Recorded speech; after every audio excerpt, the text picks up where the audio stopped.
Hello friends, எல்லோரும் எப்படி இருக்கீங்க? இன்றைக்கி நம்மளுடைய சேனலில் வந்து காலையில் பிரேக்ஃபாஸ்ட்டுக்கு ரொம்ப டேஸ்ட்டான கொத்தமல்லி புதினா வச்ச ஒரு அருமையான சட்னி தாங்க பார்க்க போகிறோம். ஒரே மாதிரி சட்னி செய்யாமல் இது மாதிரி செஞ்சு கொடுத்தா எல்லாமே விரும்பி சாப்பிடுவாங்க. அதுக்கு ஒரு கைப்படி அளவு புதினாவை நம்மளுடைய க்ரோ பேக்லேருந்து நான் கட் பண்ணி எடுத்துக்கிட்டேன்.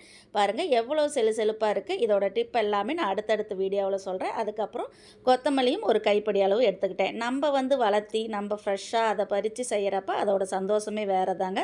அவங்க எப்படி செய்கிறதுன்னு பார்க்கலாம். ஒரு கடாயில் தேவையான அளவு ஆயிலை சேர்த்துட்டு 1 டீஸ்பூன் அளவு கடலைப்பருப்பு, உளுத்தம்பருப்பு, இஞ்சி, பூண்டு, 2 பச்சை மிளகாய், கொஞ்சம் கறிவேப்பிலையும் நல்லா பொன்னிறமாக வறுத்ததுக்கப்புறம் ஒரு கைப்படி அளவு புதினா, கொத்தமல்லி தலையும் சேர்த்து நல்லா சுருண்டு வர அளவுக்கு வதக்கி விட்டதுக்கப்புறம் ஒரு தக்காளி பழத்தையும் சேர்த்து நல்லா கரைஞ்சி வர அளவுக்கு வதக்கி விட்டு எடுத்து மிக்ஸி ஜாரில் சேர்த்துக்கிட்டேங்க.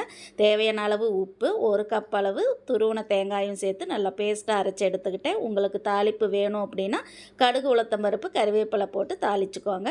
இன்றைக்கி வந்து ரொம்ப டேஸ்ட்டான இந்த புதினா சட்னி நான் சுட சுட தோசையோடு சாப்பிட போகிறேன். இந்த தோசைக்கல் பார்த்திங்க அப்படின்னா வெறும் சந்தையில் 120 ரூபாய்க்கு வாங்கினேங்க.